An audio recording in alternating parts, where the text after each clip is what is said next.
Hello, my name is Semones, and this is my band. We're gonna play a few unreleased originals. Yes, okay.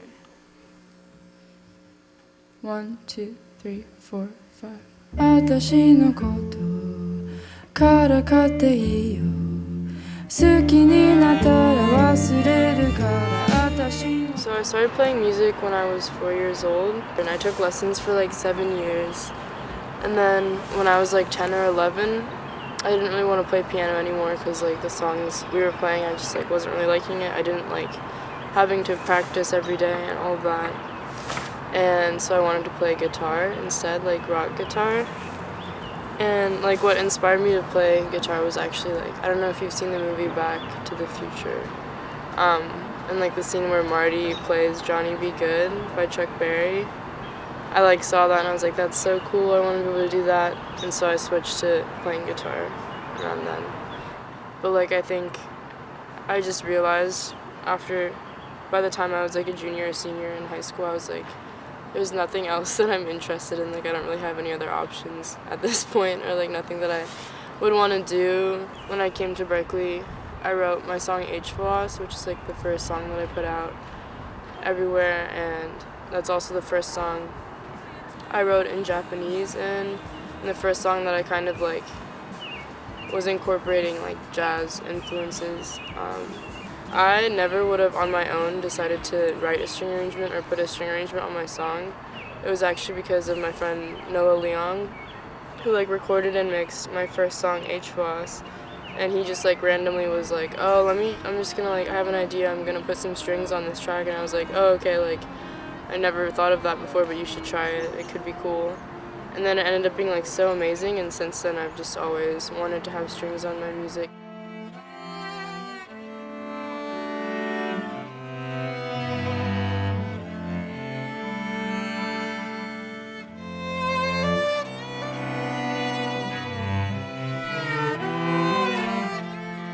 So definitely most of the shows I play are house shows, usually like in Alston. I really like the scene for the most part because everybody's really supportive and I feel like I know everybody, and yeah, I don't know, house shows are just great. And like sometimes you make more money from like a house show than you do from an actual venue, which is like kind of funny. Yeah, I think it's helped me a lot. I specifically think of like when I first got back to Boston after COVID. I was living at home in Michigan for a while. I came back here and it was like my first time performing since before COVID, so I was really, really scared. And I had just gotten together with my new band here at Berkeley, and I was very nervous about performing live because I just hadn't done it for like, I don't know, like over a year. And I played at this venue called Lost Woods in Alston, like a house show venue, and it was just like such a good way to get back into performing because everybody was so supportive. Hello.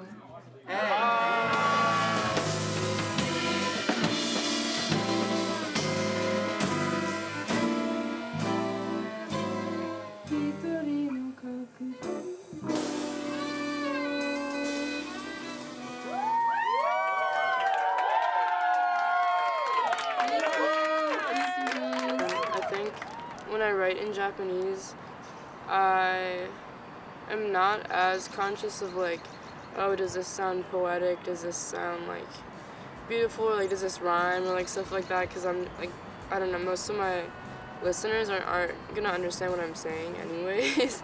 So I just like write what I like, or like write what I think sounds interesting or like gets my point across, and I'm not as concerned about like, is this like a stupid sounding lyric or whatever, you know what I mean?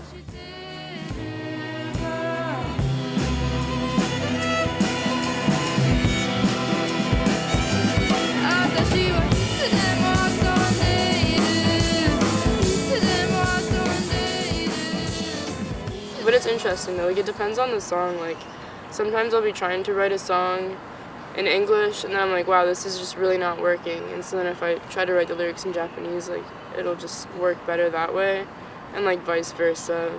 And it also depends on like, I like to write certain sections of the song in different languages, so if like the verse is in Japanese, chorus will be in English, and like switching back and forth. I put out an EP yesterday.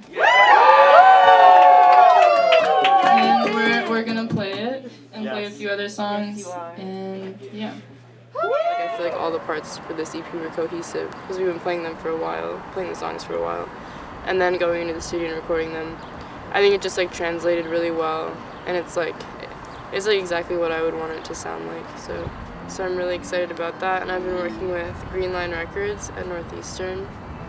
They like provide recording and marketing services to local artists, and yeah, I'm really happy with how things are going for the most part. Like when I think about like what I would have wanted to be doing when I was a senior in college, like this is like, it's like not bad. It's like not far off from what I would have expected, you know.